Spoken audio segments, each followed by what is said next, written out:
এতদিন এই পরিকল্পনা বাস্তবায়ন করা হবে না, অনতি বিলম্বে তারা কিছু কাজ করতে চায়।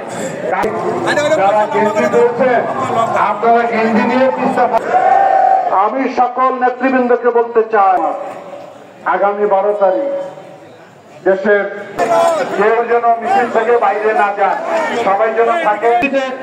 ধরা পড়েছে তাহলে তাদেরকে অনুগ্রহ করে বলুন